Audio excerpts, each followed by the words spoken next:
Shalom teman-teman, kembali lagi dengan kami Youth GKI Prodadi.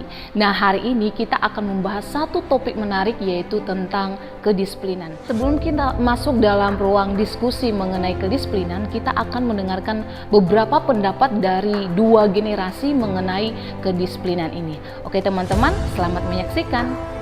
Generasi Z bukanlah generasi yang tidak bisa disiplin, tapi generasi Z adalah generasi yang punya kesempatan untuk tidak disiplin, dan orang-orang biasanya memaklumi itu dan mereka pun menjadi nyaman dengan itu. Itu aja dari aku. See you.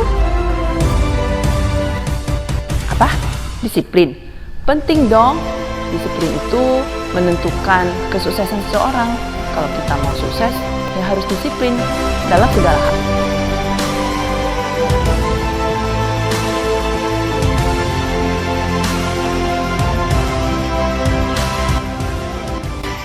Shalom teman-teman, kembali lagi dengan kami Youth GKI Prodadi, dan hari ini kita akan membahas satu topik menarik dan mungkin penting khususnya bagi kaum muda. Tapi sebelumnya kita akan perlu memperkenalkan seseorang yang menjadi narasumber kita, dan dia menjadi salah satu aktivis juga di gereja, dan mungkin langsung saja untuk memperkenalkan diri, mungkin soal pekerjaan, jabatan, dan segala macam.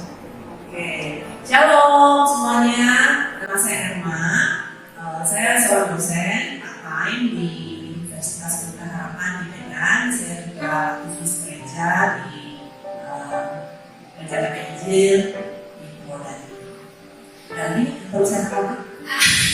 Sepertinya cukup dulu ya, nanti bisa lebih lanjut lagi.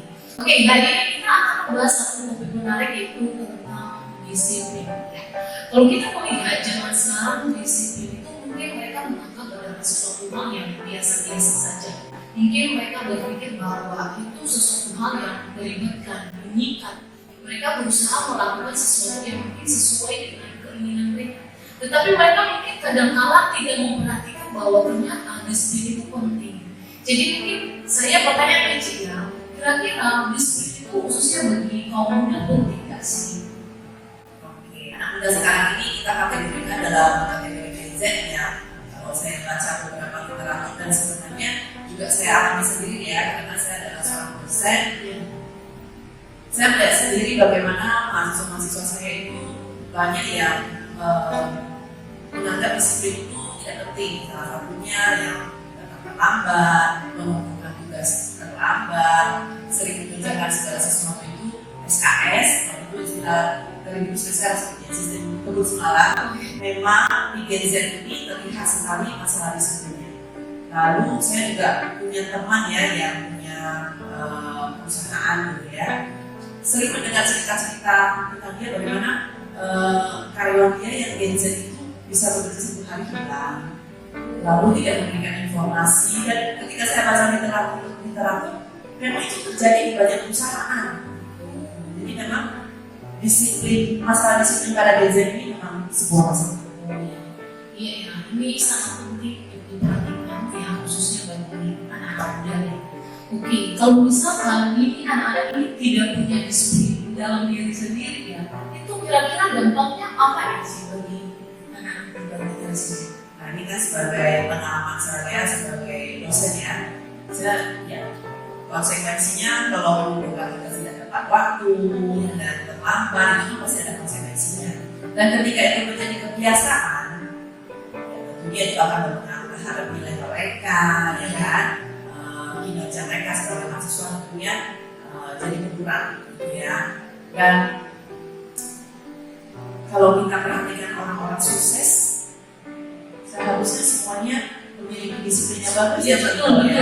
Jadi kalau anak-anak kita ini dari masa mudanya saja tidak disiplin, bagaimana bisa mereka menjadi orang sukses di masa depan?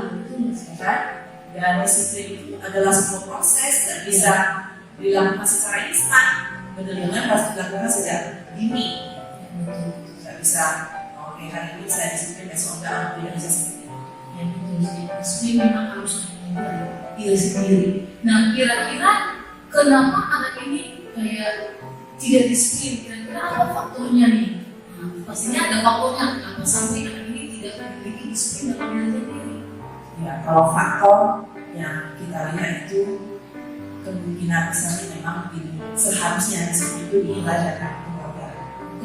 Iya, jadi kemungkinannya memang dari keluarga dan ya, tidak berusaha menyalahkan pihak-pihak manapun ya. Namun saya juga berkecimpung di dunia anak khusus. Saya juga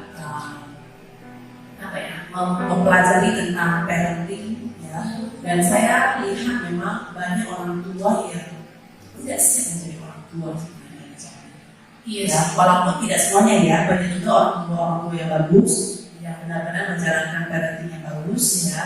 Tapi memang banyak yang saya temui, banyak orang tua yang tidak siap menjadi orang tua, yang benar-benar tidak mengerti menjadi orang tua itu sebenarnya apa sih. Ya.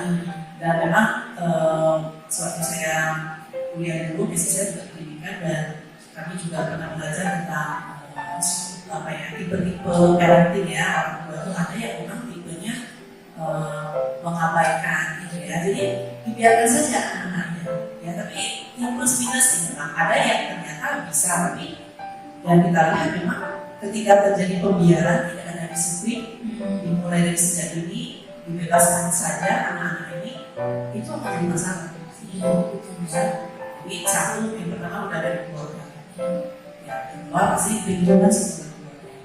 Kalau tidak ada yang benar-benar mengatur, mengarahkan mereka, ya disiplin mereka tidak pernah itu sih. Oke, betul sih bahwa keluarga memang sangat berpengaruh. Bahkan di dalam Alkitab juga Tuhan sudah mengajarkan kayak anak itu perlu diajar secara berulang-ulang supaya apa? Supaya bisa menjadi pribadi yang baik gitu. Tapi kadang-kala anak-anak kayak membanggakan ya dengan orang tua, kayak merasa bahwa ini peraturan orang tua ini kayak mengikat gitu, kayak nggak mau bodo amat sampai karena pengaruh daripada lingkungan juga, ya terpengaruh dari lingkungan sampai terbawa bahwa mereka melakukan sebuah kadang-kala itu. Nah, mungkin bisa sisi share tentang pengalaman mengenai khususnya dalam lingkup seorang istri itu, pengalaman dari sebelumnya sehingga sampai sekarang bisa jadi orang yang bisa dikatakan berhasil. Oh, saya belum berani menunjukkan diri saya berhasil. Sejauh ini ya terlihat lah. Tapi memang saya dibesarkan di keluarga yang cukup disiplin, orang tua yang lumayan keras, ya memang itu benar-benar jelas waktu makan, waktu tidur, waktu bermain itu benar-benar jelas. Saya ingat sekali, saya pernah dipukul sampai nangis waktu saya kecil karena bermain terus tidak mau mandi, ya mungkin pernah mengalami juga ya. Nah seperti itu, jadi orang tua saya juga sudah cukup keras dari kita kecil dan disiplin waktu. Jadi sampai sekarang memang kita berusaha ya, saya juga berusaha selalu menghargai waktu, ya benar-benar menggunakan waktu sebaik-baiknya. Itu sih memang dari keluarga sih. Betul. Kadang kalau kita lihat ya, karena masa muda itu masa di mana kita bisa bertumbuh, bisa membuat banyak hal gitu. Tapi apa guna kalau misalkan masa muda itu tidak berguna, tidak ada kedisiplinan sama sekali. Dan kadang-kadang akan berpengaruh juga di dalam misalnya di sekolah, di dalam organisasi tertentu. Mungkin juga akan berpengaruh soal kepercayaannya orang lain atas kita karena tidak menjadi orang yang disiplin. Nah, kalau misalkan kayak orang itu sudah terlihat dia nggak disiplin, tetapi sudah membuat orang tidak percaya lagi dengan dia, kemudian dia komitmen, tapi orang tetap nggak yakin. Kira-kira gimana untuk seorang pribadi yang awalnya mau berkomitmen lagi untuk bisa menjadi pribadi yang bisa dipercaya dengan yang benar? Sulit. Tapi saya percaya kalau memang dilakukan dengan tulus, harusnya bisa. Tidak ada kata terlambat untuk segala sesuatu yang harus dilakukan. Jadi bagi teman-teman yang mungkin saat ini punya masalah dengan disiplin waktunya, ayo mulai berusaha, ya. Mungkin selain dari diri sendiri, mungkin lingkungan ya, contohnya lingkungannya juga perlu. Jadi diri sendiri perlu sadar dulu, saya butuh nih disiplin, ya. Setelah itu barusan lingkungannya juga. Hanya keluarga dan kalau bekerja mungkin pemimpin kerja ya perlu menjadi contoh teladan. Terus harus menjadi contoh dan teladan. Nah, kita melihat mungkin ada di dalam Alkitab bagaimana kira-kira pandangan Alkitab itu soal spiritualitas. Dan sisi mungkin yang sejauh ini jadi pegangan pribadi ya, sampai bisa bertahan tetap konsisten di disiplin ini. Kalau yang teringat oleh saya sih, karena saya juga S1 saya manajemen ya, saya sangat surprise ketika membaca Alkitab di Kota 3. Lembah segala sesuatu itu ada waktunya. Ya, jadi itu manajemen sekali ya. Karena manajemen itu bicara tentang bagaimana mengatur segala sesuatu sesuai dengan waktunya. Ya, jadi ketika membaca Kota 3 itu segala sesuatu bagaimana kita menggunakan waktu sesuai dengan ada waktu itu hidup, ada waktu yang tidak hidup. Setelah mati kita tidak bisa lagi melakukan banyak hal ya. Selagi kita masih hidup, ayo kita lakukan banyak hal. Dan mungkin karena saya juga sudah di usia yang hampir setengah abad dan saya sangat bersyukur sekali dengan saya sejak dulu memang suka baca Amsal, banyak sangat membantu dalam kehidupan saya, dan yang paling menjadi kegiatan itu mengkhotbah kasih tentang menyalakan cintamu di masa depan. Jadi itu benar-benar sesuatu yang saya pegang, dan memang karena salah satu sebab juga selain itu ya yang menyebabkan saya akhirnya bertobat kepada Tuhan itu, saya pernah mengalami kecelakaan di usia 11 tahun. Tidak sampai parah sih, tidak sampai parah tersebut, tapi itu membuat saya berpikir sih. Membuat saya berpikir seandainya kecelakaan itu saya mati dan ya itu membuat saya bersyukur untuk setiap hari yang Tuhan berikan ya, dan tetap mengingat Tuhan dari sejak saya itu 19 tahun usaha melakukan menghargai setiap waktunya. Ya, walaupun teman-teman mungkin tidak mengalami, sebaiknya tidak ya. Tapi itu maksudnya pelajaran orang lain, kiranya apa yang dialami orang lain, pengalaman orang lain menjadi pelajaran buat kita bahwa kita harus menghargai itu. Kita nggak tahu nih sedetik kemudian nih ada yang jatuh dari atas, ya, kan? Apakah hidup kita sudah menjadi berkat bagi orang lain? Ya, betul. Nah, itu juga menarik sih bagi saya secara pribadi. Itu kayak dia mengatakan bahwa segala sesuatu sebenarnya kayak sia-sia soal pekerjaan kita. Kalau kita tidak mengandalkan Tuhan juga semua sia-sia. Nah, penulisnya juga kayak berbicara soal pengalaman pribadi. Ya, itu jadi pembelajaran dan pengingat bagi setiap kita. Bahkan kalau lebih khususnya bagi kaum muda itu, bahwa masa muda itu jangan disia-siakan. Harus ingat waktu, kalau misalkan ada kesempatan untuk membuat diri bertumbuh harus bertumbuh. Tetapi jauh lebih penting adalah mengandalkan Tuhan dan menyatakan segala hal. Oke, mungkin ada lagi sih yang mungkin mau diseritakan soal masalah ini. Sebenarnya ya kita lebih fokusnya kita ke disiplin waktu ya. Mungkin saya mau menambahkan Tuhan sendiri menciptakan segala sesuatunya dengan teratur. Iya, kita baca Alkitab ya, yang pertama, kenapa diciptakan terlebih dahulu? ya, Barusan air, daratan dan lautan, ya kan? Tidak terbagi kan? Tidak binatang duluan kan? ya. Jadi segala sesuatu itu memang sudah diatur, ada waktunya. Kapan daratan dulu, kapan binatang, kapan tumbuhan, dan terakhir, kenapa terakhir manusia? Iya, itu juga ada alasannya ya. Jadi semuanya sudah teratur, diatur ya. Dan juga kalau kita perhatikan bumi, bulan itu berputar dengan teratur. Mengelilingi tata surya kita ini teratur. Coba bayangkan kalau tata surya kita ini jalannya tanpa angkasa.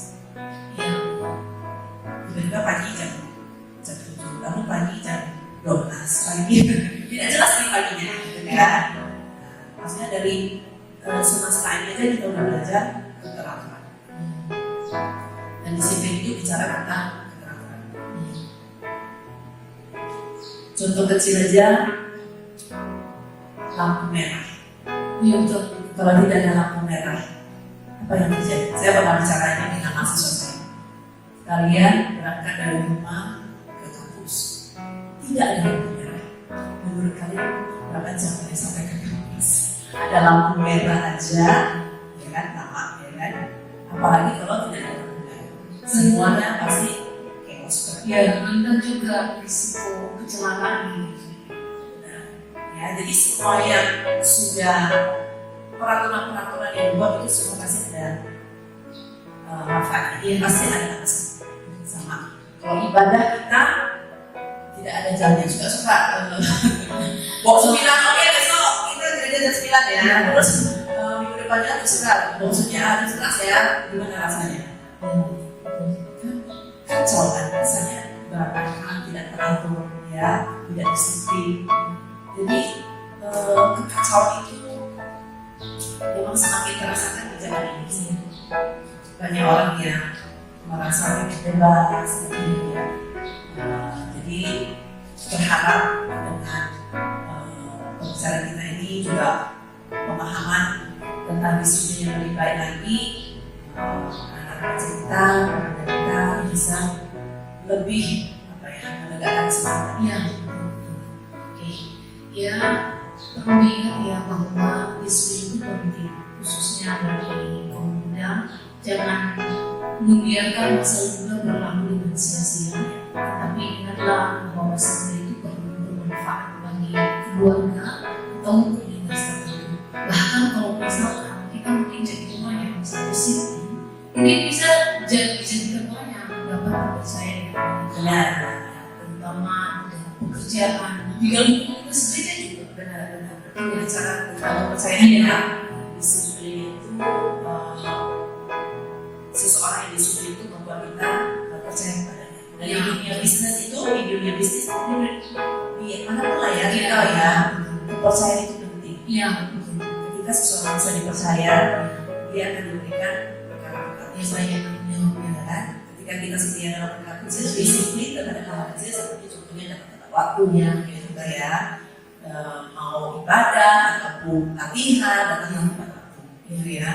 Jadi itu bukan hanya memberikan kepercayaan kepada membuat kita menjadi seseorang yang berkata, iya, kepercayaan yang diberikan oleh orang lain kepada kita. Jadi kita akan diberikan perkara besar melakukan banyak hal. Nah itu ya, kemudian didengar ya bahwa jangan lagi bertanya apakah disiplin itu penting. Ya sangat penting terutama untuk diri sendiri, bahkan untuk komunitas tertentu, bahkan untuk masa depan kita juga ya, sangat betul. Jadi kalau misalnya kita dari awal tidak disiplin, bagaimana masa depan dari kita? Iya. Mulai dari sekarang Ya, mulai dari sekarang ya teman-teman.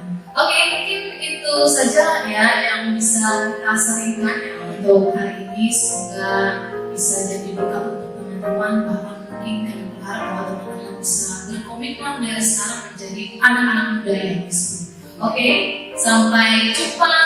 Bye-bye.